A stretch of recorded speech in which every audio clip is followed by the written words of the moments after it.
Hello, everybody, and welcome back to the Military Chessboard channel. Today, the roar of tank engines resonated as Russia once again launched a fierce attack on the village of Krynky, situated along the Dnepr River in Kherson province. Yet, ironically, it serves as a reminder of a prolonged series of failures. The village of Krynky once again becomes the epicenter of a brutal conflict where each Russian assault not only faces valiant resistance but also signifies a deadlock in strategy and an endless sequence of failures. Following this trajectory, it seems to be a constant direction for them here, hence they continue to tread this path, which for them is a road to hell, advancing towards Krynky but failing after each and every attempt. Today, for example, they lost 5 tanks and 4 infantry vehicles. However, Ukraine has not deployed tanks or armored vehicles in Krynky. The main force stopping all the Russian advances towards the city are the Marine forces deployed in the area, along with several drone units. Speaking of changes at the front, we have some footage of drones capturing the combat scenes. Russian tanks continue their incursion. This time, the launch was carried out by an FPV drone in the Krynky area, where the Russians made another attempt to drive our Marine forces away from the left bank bridgehead. So, this is a new offensive by Russia, employing a number of tanks and BMP infantry fighting vehicles on the move, while Ukraine counters with FPV drones. When one of Russia's steel beasts becomes the target, it erupts into a massive explosion, creating a spectacular and dazzling visual, marking one of the most satisfying moments since the outbreak of the conflict. This is undoubtedly a powerful blow to the Russian military, causing not only heavy material losses, but also shaking the morale of their soldiers and creating a storm of confusion and fear.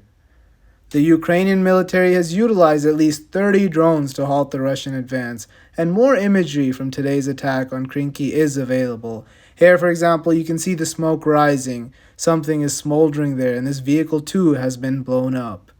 We're witnessing armored vehicles akin to zombies as their infantry forces repeatedly traverse the same path, becoming constant targets over and over again. Western media's coverage of the battle at Krynky has dubbed it a suicide mission for the Marine forces. However, it is the Russians who are suffering hundreds of casualties in these resigned assaults across the muddy fishing village and the surrounding forest plantations, and it's littered with mines. If I were a Russian soldier, for example, I'd never venture into this area, as the fate seems entirely clear. The Ukrainian strategy, as usual, is to destroy vehicles and, once the Russian infantry disembarks, to continue decimating the Russian infantry forces, potentially using even more drones. FPVs are also employed to target infantry, but primarily focus on vehicles. Moreover, Ukraine has been laying mines around Krynky under the cover of darkness. Ukraine's drones are exploiting the night to incapacitate trucks and cars. In the morning, before the vehicles can be recovered, drones finish them off by dropping ammunition. And with each failed attack, Russian casualties are gradually increasing, contributing to a greater advantage for Ukraine in a conflict that is becoming a prolonged war simply of attrition. Moscow's human shield tactic, reminiscent of World War II, is now proving ineffective in protecting its advantages. This is a significant difference. We have information that the commander of the Russian paratrooper armed division, Colonel Arman Ospanov, known for his Blue Beret paratrooper forces, has been killed. This incident took place in the southern part of Ukraine, believed to be near Krynky. Friends of Ospanov shared information about his death on Russian Federation social media, marking a significant loss of one of Russia's key commanders. Ukrainian Interior Advisor Anton Gerashchenko stated in a post on social media platform X that Colonel Arman Ospanov died after stepping on a mine. Gerashchenko wrote, Russian telegram channels report that Arman Ospanov, a Russian colonel and head of the armored forces of the Russian paratroopers, came to the occupied territories of Ukraine to boost the morale of the personnel. There, he stepped on a mine and died. A post on Monday on the Russian Paratroopers for Truth and Justice Telegram account, linked to officers from Russia's Dnepr group of the armed forces, appears to have confirmed this death also. The cause of Ospanov's death remains a matter of controversy, with some reports asserting that an artillery strike by Ukraine was responsible for the colonel's demise. A post on the Russian Telegram channel by spy dossier lamented a significant loss for the paratrooper forces, while suggesting that Osmanov was killed by Ukrainian artillery fire while attempting to assist a Russian armored vehicle. Now this is intriguing. I'm aware that Russia's special forces have suffered major losses, yet they continue to lose their officers. Western media sources like the Wall Street Journal have stated that Ukraine is using drones to compensate for shortage in artillery shells, and I agree with this assessment.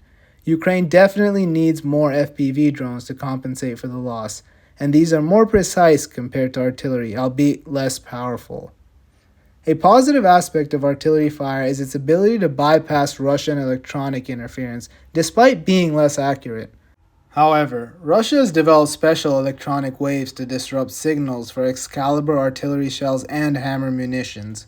They've been actively using these jamming devices on the front lines, and we have confirmation of this from intelligence services.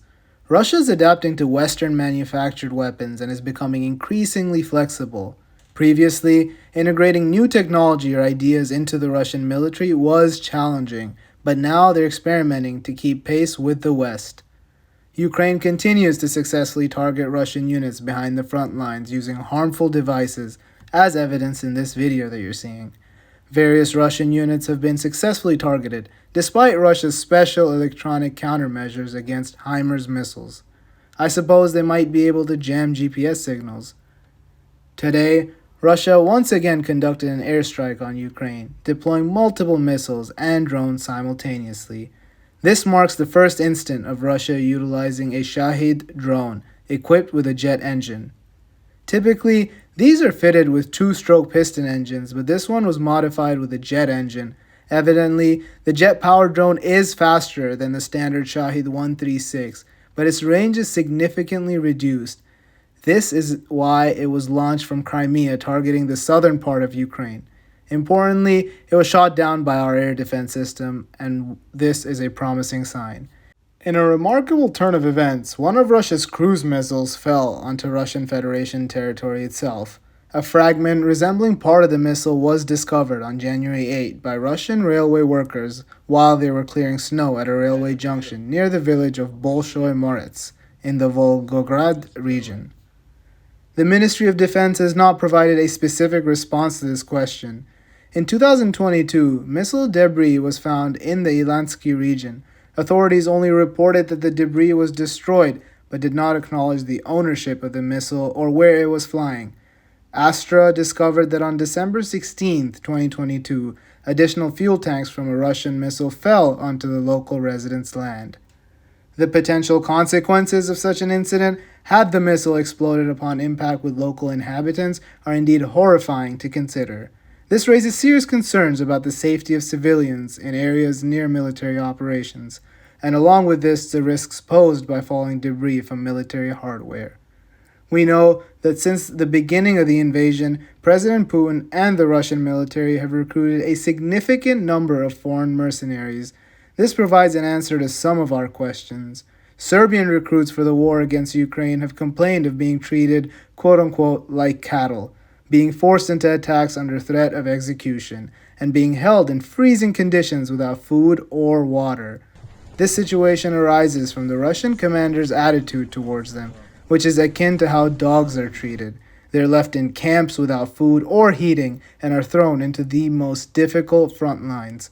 No one cares about their losses and hardships. These Serbian fighters are serving in a separate unit called Wolves, which is part of the 119th Ryazan Paratrooper Regiment.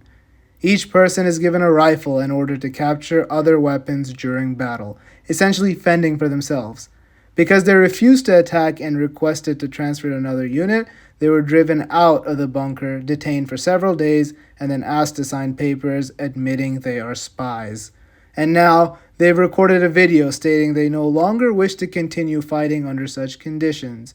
Serbian mercenary Dijan Beric, who also fought against Ukraine and was honored by Putin, told BBC that the Russian unit was beaten by Russian military soldiers after posting that specific video.